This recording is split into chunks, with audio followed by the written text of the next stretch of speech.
नमस्कार दोस्तों, मैं उमा रमन पाठक। एक ताकतवर राष्ट्र जो कि एक छोटे से राष्ट्र को कहता है कि तुम दूसरे ताकतवर राष्ट्र के खिलाफ बने हमारे संगठन को ज्वाइन कर लो, हम तुम्हें मदद करेंगे, हम तुम्हारा साथ निभाएंगे और उस ताकतवर राष्ट्र के खिलाफ होने वाली हर कार्रवाई में साथ देंगे। उस देश के बहकावे में आकर वो छोटा सा राष्ट्र दूसरे ताकतवर राष्ट्र के खिलाफ बनने वाला संगठन ज्वाइन करना चाहता है, लेकिन दूसरा ताकतवर राष्ट्र उस छोटे से राष्ट्र की कुछ जमीन को हड़पना चाहता है। इसी के बीच में शुरू हो जाती है एक जंग और उस छोटे से राष्ट्र को बम से, गोलों से, अत्याधुनिक हथियारों से पाट दिया जाता है। 64 किलोमीटर आर्मी की लाइन उस राष्ट्र को चारों तरफ से घेर लेती है। बहुत ही दुर्दांत खबरें आ रही हैं यूक्रेन से। बड़ी संख्या में सिविलियन कैजुअल्टी हो रही है, जगह जगह इमारतें उड़ाई जा रही हैं, छोटे छोटे बच्चे मारे जा रहे हैं। प्रधानमंत्री और राष्ट्रपति सहित दुनिया के सभी नेता इस पे केवल अपनी संवेदना व्यक्त कर रहे हैं। वो राष्ट्र भी वहाँ से भाग गया है, वो यूएसए भी वहाँ से भाग निकला है, जिसके चढ़ाए पर यूक्रेन ने रशिया के खिलाफ नाटो ज्वाइन करने की पेशकश की थी और रसिया है कि वो मानने को तैयार नहीं है। लेकिन इस सब के बीच एक दुखद घटना है, वो है भारत के लिए। भारत का एक नागरिक, भारत का एक छात्र इस हमले में, इस बमबारी में रशियन आर्मी के द्वारा मारा जाता है। इसी पर हम चर्चा करेंगे और इसके बाद वाला जो वीडियो हम बनाएंगे उस पर कभी डिटेल में बात कर लेंगे कि यूक्रेन वार है क्या और उसमें रशिया का क्या रोल है, यूएसए का क्या रोल है और क्या विकल्प है इस समय रशिया के पास और यूक्रेन के पास क्या विकल्प है। लेकिन इसके साथ हम ये कहेंगे कि यूक्रेन के जो प्रेसिडेंट हैं व्लादिमीर जेलेंस्की साहब, उनका बयान जब भी मैं देखता हूं तो मुझे लगता है कि स्वतंत्र जीने की चाहत कितनी बलवती है इस राष्ट्र के प्रमुख में। ये बेहद ही संवेदनशील मुद्दा है और यूक्रेन भारत का मित्र राष्ट्र नहीं रहा है। ये कह सकते हैं कि उसके रिस्पेक्ट में रशिया हमारा मित्र राष्ट्र है, फिर भी हमारी संवेदनाएं जो है वो जेलेंस्की के प्रति है, यूक्रेनियन जनता के प्रति है और आम पब्लिक जो वहाँ की जीना चाहती है उसके प्रति है। लेकिन हम उससे ज़्यादा बात करना चाहेंगे इस मामले पर अपने नागरिक के बारे में, हमारा जो छात्र मारा गया है। सबसे पहले तो हम दुनिया को ये बता दें, हम आप सबको भी इस वीडियो के माध्यम से बता दें कि हम वो राष्ट्र हैं जिसने 90 के दशक में दुनिया में सबसे बड़ा इवैक्यूएशन प्रोग्राम चलाया था। हमने कुवैत वार के समय में सबसे ज़्यादा भारतीयों को इवैक्यूएट किया था और उसके लिए हमारे तत्कालीन प्राइम मिनिस्टर आई.के. गुजराल साहब का बहुत बड़ा रोल रहा था। इंद्र कुमार गुजराल वो नाम है भारत के प्राइम मिनिस्टर का, जिसने उस समय इराक के तानाशाह और इराक के राष्ट्राध्यक्ष सद्दाम हुसैन से बात करके कुवैत से, जिस कुवैत पर सद्दाम ने वार शुरू किया था, वहाँ से सेफ पैसेज दिलाई थी भारत के नागरिकों को। लेकिन इस समय भारत में कई राज्यों में चुनाव चल रहे हैं और हमारे प्राइम मिनिस्टर उतने एक्टिव नहीं दिखते। भारत सरकार ने, मुझे बिल्कुल क्रिटिसाइज करने में बिल्कुल भी शर्म नहीं आती कि हमारे प्राइम मिनिस्टर ने आई.के. गुजराल जैसी इच्छा शक्ति नहीं दिखाई और साथ ही साथ हमारे प्राइम मिनिस्टर ने उस तरह का प्रयास नहीं किया, क्योंकि सद्दाम हुसैन और उनके इराक से भी ज़्यादा रशिया हमारा मित्र है, इस बात में कोई शक नहीं होनी चाहिए। और अगर रशियन आर्मी हमारे नागरिक को टारगेट करती है तो ये हमारे लिए सबसे ज़्यादा शर्म की बात है, सबसे ज़्यादा निंदनीय बात है। अगर यूक्रेनियन आर्मी ने किया होता तब भी हम कहते हैं कि चलो ठीक है, क्योंकि यूक्रेन के खिलाफ जो वोटिंग हुई है उससे वहाँ पे नाराज़गी हुई है। लेकिन चूंकि इस बच्चे की हत्या जो है वो रशियन आर्मी ने की है, इसलिए ये भारत के लिए एक शर्म की बात है, भारत के प्राइम मिनिस्टर के लिए एक शर्म की बात है कि उन्होंने अपना पक्ष और अपने नागरिकों की सिक्योरिटी को सेफ गार्ड नहीं दिया और सेफ नहीं किया। आइए बात करते हैं कि इस पर क्या करना चाहिए हमारे प्राइम मिनिस्टर को। देखिए, रशिया हमारा जो मित्र राष्ट्र है उससे हमें बात करनी चाहिए। जब यूएनएससी में अभी वोटिंग हुई थी तो 3 राष्ट्र ने वोटिंग से बहिष्कार किया या वोटिंग से दूरी बनाए रखी। वो राष्ट्र हैं परमानेंट मेंबर के तौर पर चाइना और ईवन के नॉन परमानेंट मेंबर के तौर पर इंडिया और यूनाइटेड अरब एमिरेट्स।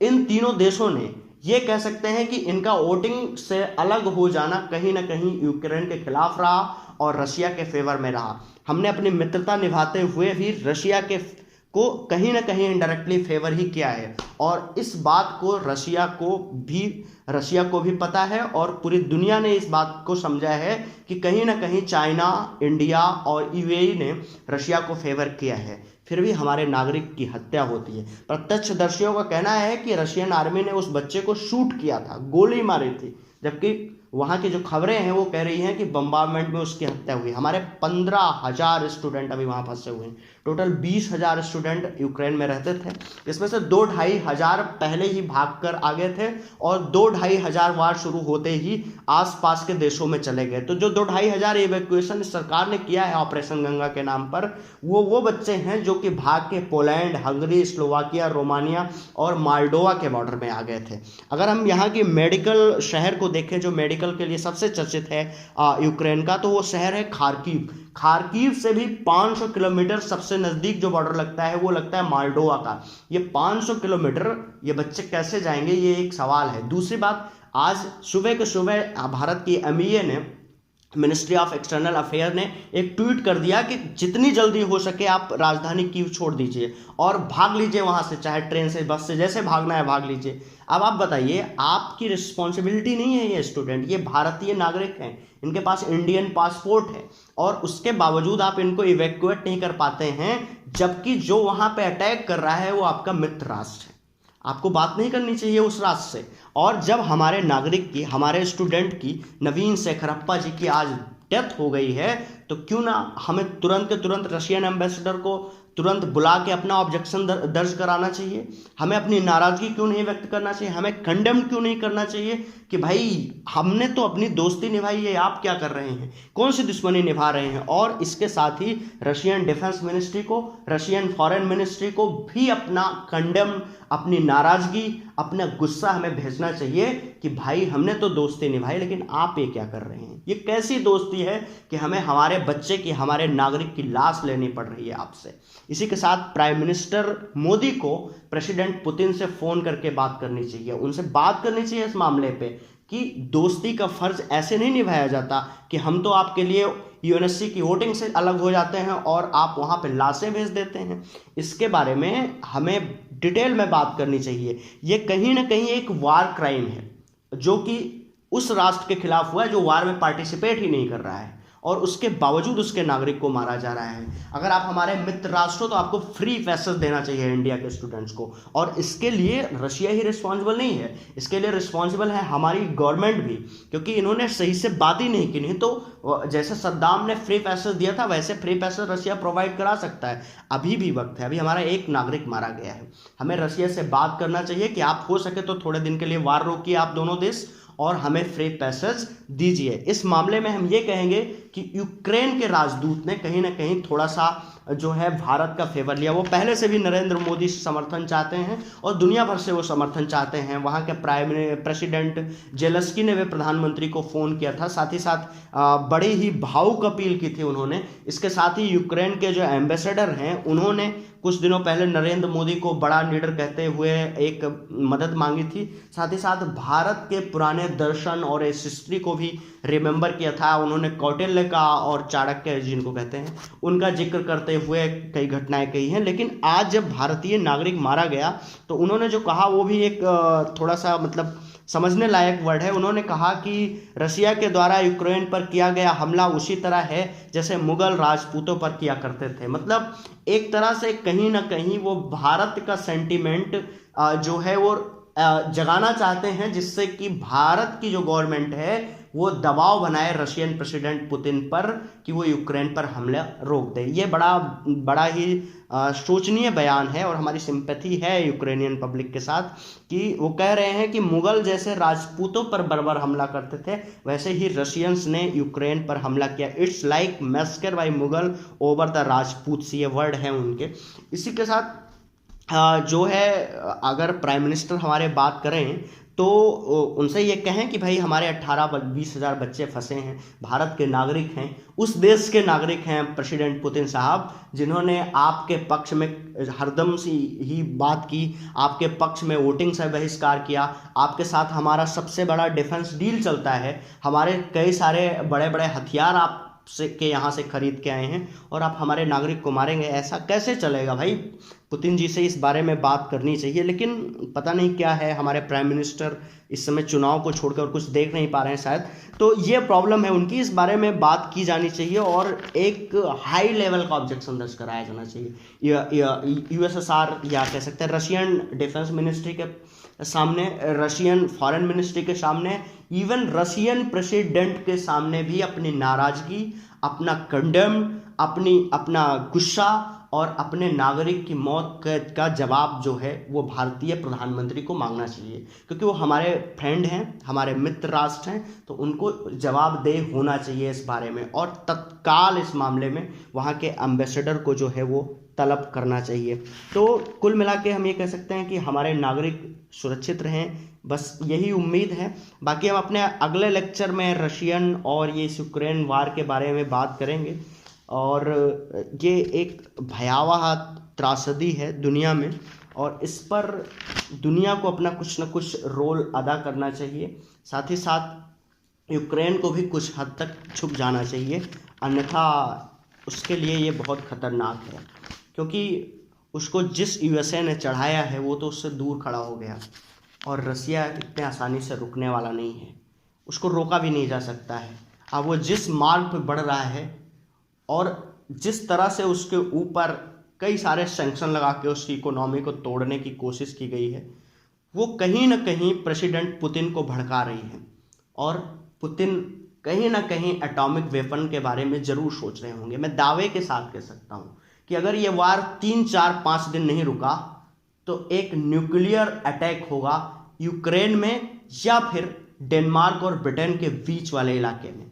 इससे ज़्यादा पब्लिक को इंजरी करने का कोई ऑब्जेक्टिव भले ना हो, लेकिन पावर इंडिकेशन का एक ऑब्जेक्टिव होगा, एक धमकी देने वाला काम होगा कि अगर आप सैंक्शन हम पे बढ़ाते जाएंगे तो हम पूरी धरती मिटा देंगे। क्योंकि इस मामले में प्रेसिडेंट पुतिन का एक बयान बड़ा मौजूद है। उन्होंने कहा था रूस विहीन यह ग्रह किसी काम का नहीं है, अगर इस धरती पर, इस ग्रह पर रूस नहीं रहेगा तो ये ग्रह भी नहीं रहेगा। तो कहीं ना कहीं इस धमकी को काफ़ी सीरियसली समझने की ज़रूरत है, क्योंकि रूस जिस तरह से इस समय एग्रेशन में है, रशियन प्रेसिडेंट पुतिन जिस तरह से एग्रेशन में है, वो कहीं ना कहीं झुकने को बिल्कुल तैयार नहीं है। और अगर उनके ऊपर सैंक्शन बढ़ाए गए तो उनका क्रोध और गुस्सा बढ़ेगा और इसका परिणाम कुछ देशों के लिए अच्छा नहीं होगा। वैसे तो सारी दुनिया के लिए अच्छा नहीं होगा, लेकिन कुछ एक देश इससे बुरी तरह से फेल कर जाएंगे। और इस मामले में हम एक और बात कहेंगे कि यूएसए के प्रेसिडेंट जो बाइडेन इस समय एक बुद्धिमान नेता की तरह काम कर रहे हैं, क्योंकि अगर बाइडेन इस मामले में डायरेक्ट मिलिट्री इंटरफेयर करते तो ये वर्ल्ड वार की कंडीशन होती और 4-6 करोड़ नागरिक आराम से मारे जाते हैं।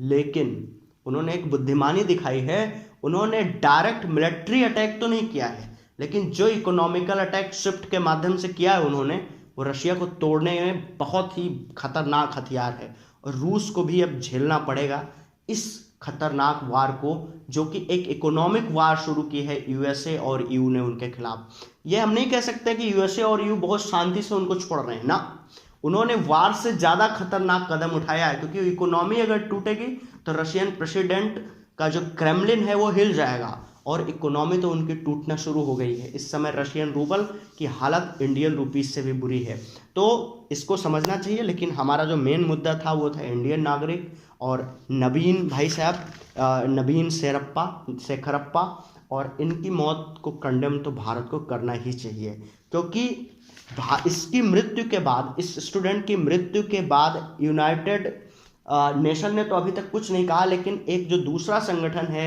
यूरोपियन यूनियन, उसने भी इसको कंडेम किया, प्रधानमंत्री को फ़ोन तक किया है ईयू के चीफ ने और अपनी सिंपैथी जताई है, क्योंकि वो लोग भी इस नज़र से देख रहे हैं कि ये मित्र राष्ट्र है और इसका क्या कदम होगा अब देखने वाली बात है। पूरी दुनिया आज भारत की तरफ टकटकी लगा के देख रही है कि वो अपने नागरिक की मृत्यु के बाद अपने मित्र रूस पर क्या एक्शन लेता है, किस तरह से उससे बात करता है, और मित्र द्वारा थोपे गए युद्ध में भी मित्र के लोग नहीं निकाले जा पा रहे हैं।